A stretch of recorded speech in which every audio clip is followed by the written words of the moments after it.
un problema, y es cómo evaluar esos proyectos de desarrollo.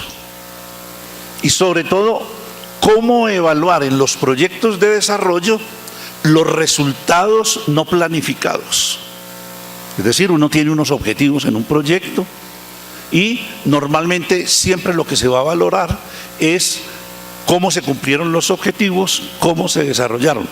Ahora nos encontrábamos con un fenómeno, y es que aparecían unos resultados no proyectados. Y entonces surge la discusión primera de cómo darle lugar a esos resultados que no estaban programados en el proyecto de desarrollo. Entonces surge la idea de comenzar a escribir la explicación de por qué esos resultados. Y entonces se le pregunta a la gente que participa en el proyecto: cuéntenos. Es decir, comienza siendo una manera de darle la voz a la gente que había sido originariamente el objeto de los proyectos de desarrollo, todavía en una mirada de cierto entendimiento de intervención social. La segunda entrada, en donde comienza a tener una fuerza propia la evaluación, son el momento de tener que evaluar las actividades comunitarias. Es decir, las actividades comunitarias comenzaban a mostrar una serie de elementos que se salían de lo que serían las interpretaciones clásicas. Es decir, llegaban los sociólogos a hacer su trabajo, llegaban los trabajadores o las trabajadoras sociales a hacer su trabajo, y se encontraban que la vida comunitaria era mucho más rica que simplemente un esquema en el cual quien llegaba a explicar la experiencia la formulaba. Y entonces se encontraron que esos que llegaban a explicar las experiencias se daban cuenta de que mucha de la vida de la experiencia no estaba. Entonces surge la inquietud de cómo hacer explicaciones más vivas, y explicaciones más vivas que den cuenta realmente de esas dinámicas. Un tercer lugar por donde entra la sistematización, que es para algunos autores es supuestamente el lugar, y ahí tenemos diferencias en la interpretación histórica, son profesiones de intervención, especialmente los desarrollos que se dieron en el 70 del trabajo social. Entonces, el trabajo social tenía que explicar lo que hacía, y lo mismo algunas profesiones que trabajaban, por ejemplo, proyectos psicológicos, que trabajaban procesos también de intervención comunitaria. Entonces, en el modelo de intervención surge la idea de cómo explicar los modelos de intervención. La sistematización es una forma de investigar las prácticas y producir saber y conocimiento para transformarlas desde los propios actores. Es decir, que los sentidos están en la práctica misma, y que es en la práctica misma en la cual se organizan esos sentidos, en los cuales pudiéramos decir se trabaja lo que pudiera ser esa sistematización. Entonces, por decir algo, en la propuesta, lo vamos a ver en la propuesta metodológica al final, en esta mirada es la práctica la que tiene su riqueza. No es una teoría que le viene de fuera, sino que toda práctica tiene su propia teoría, ha sido construida desde unos. Entonces, lo que hay que tratar de develar es que los actores de práctica puedan mostrar desde dónde han construido esos sentidos. Desde luego, esto significa un asunto de ruptura muy grande. ¿Por qué? Porque al tratar de reconocer los sentidos de la práctica, no hay dicotomías. No hay separación dicotómica entre teoría y práctica, entre sujeto-objeto, no hay separación entre los procesos de lo que se hace y los sentidos. Es decir, se trabaja la integralidad del humano. Por eso hemos venido desarrollando para fundamentar esto. Podemos dejar algunos textos sobre capacidades. Es muy difícil sistematizar desde competencias. Y esto ya es una discusión sobre la idea de calidad que se mueve en algunos de los proyectos que vienen agenciando las agencias internacionales en nuestros países. Uno, que es hoy la sistematización, es una práctica social.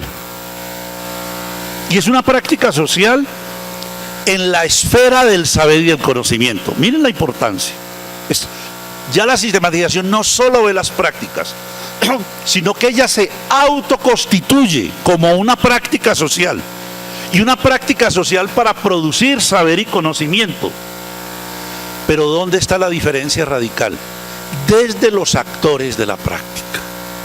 Es decir, el sentido no es leído desde afuera. Por ejemplo, yo discuto mucho cuando está el maestro, y bueno, me he movido todo este tiempo en eso, y es el sentido de estos videos, es el maestro comienza a mostrar lo que está haciendo y viene el de afuera a meterle la teoría. Tengo, por ejemplo, una seria discusión con la manera como se hacen las tesis. Yo le dije al secretario de Educación de Bogotá que se está gastando millones, miles de millones formando maestros con las universidades, y yo le dije, ¿sabe, secretario? Usted perdió su platica.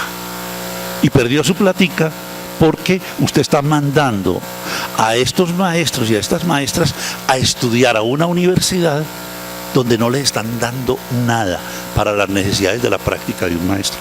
Lo único que le están dando es el cartón. Porque entramos a la historia de la titulometría y entonces el maestro se acomoda y sabe que va al sitio donde le dan el cartón porque es la única manera de ascender en el escalafón, la única manera de poder acceder a otros puestos. Se lo dije al secretario de Educación en un foro internacional, en un panel que estaba con él. Necesitamos replantear esto.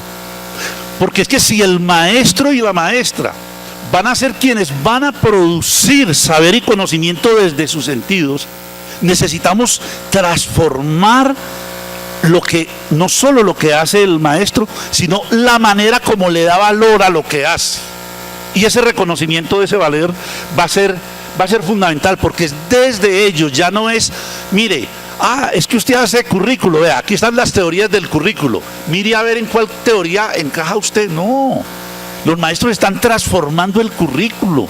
El maestro y la maestra se ve obligada a resolver día a día en su práctica 8 o 10 situaciones que, si se sienta a pensar, no están en ningún libro ni las leyó en ningún lugar. Yo lo digo un poco irónicamente, pero los maestros y las maestras son de las pocas profesiones que van a una universidad, les dan un montón de teoría y llegan el primer día 45 diablitos de estos y dicen, ¿y ahora don Piaget qué va a hacer aquí, don Vigos? Es que la producción de saber y conocimiento que se hace en la sistematización es para mejorar la práctica y transformar realidades. Es decir, la sistematización está hecha para transformar mundos y realidades. Y esa transformación de mundos y realidades significa la capacidad de yo volverme investigador. Y volverme investigador es ese siguiente paso. Es que al volverme investigador de mi práctica, para poder transformar mi práctica, transformar los mundos en los que vivo, en los niveles micro, meso y macro, yo tengo que construir sistemas de reflexión sobre la práctica. Entonces, coloquémosle nombre, aparecen los sistemas autoobservantes. Curiosamente, mientras nosotros veníamos desarrollando estos sistemas autoobservantes, entonces nos encontramos que lo mismo comenzaba a ser la física cuántica, la química de gases, y comenzamos a tener cercanía. No era una cosa tan original nuestra, sino que comenzábamos a tener cercanías con lo que se ha llamado la ciencia no lineal. Y una ciencia no lineal que nos llevó a tener que entrar ahí, a comenzar a discutir esos temas. Y compartimos también con todas las concepciones de sistematización, su punto de partida es la comprensión de las realidades y los contextos. y es a partir de las realidades y los contextos cómo se hace.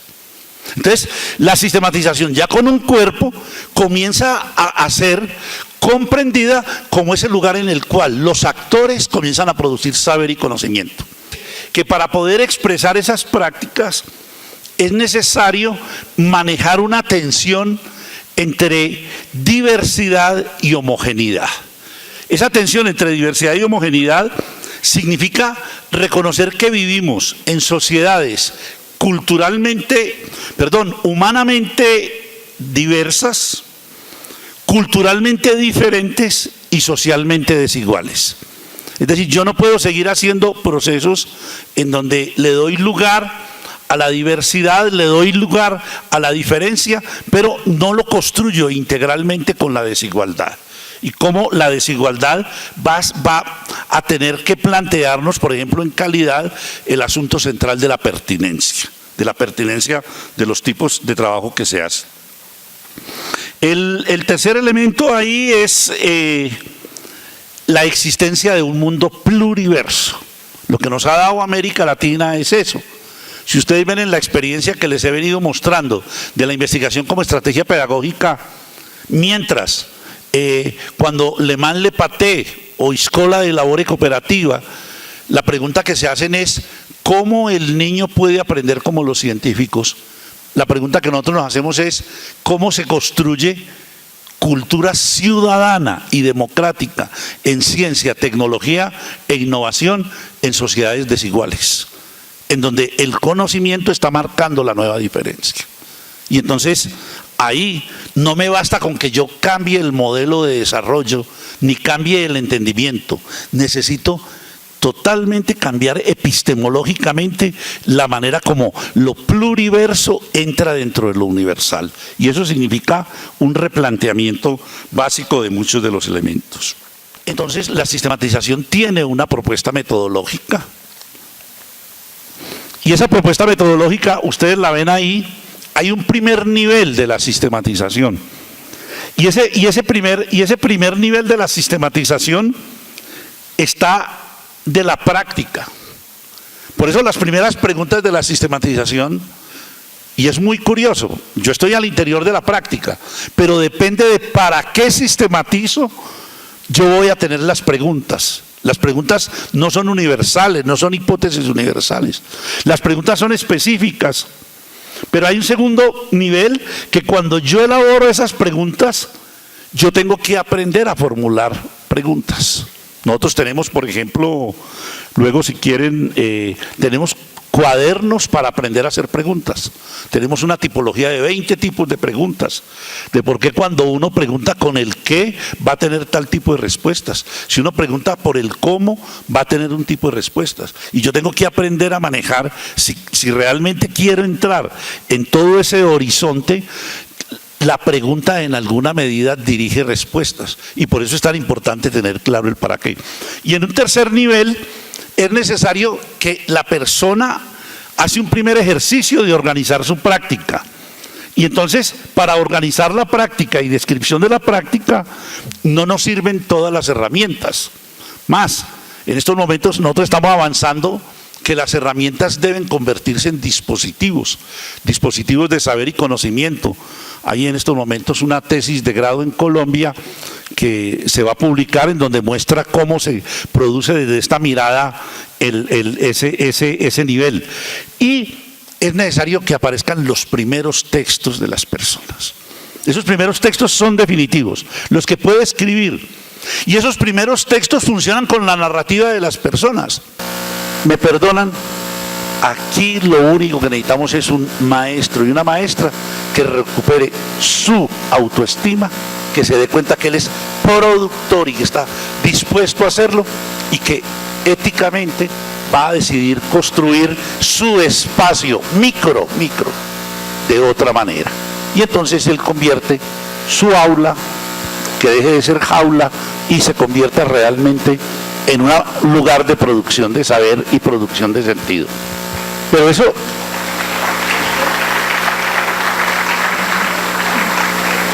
ese maestro, mírenlo acá. Si les leo la editorial, esta es la revista Docencia, es del Colegio de Profesores de Chile. Y tenemos al presidente del sindicato de maestros de Chile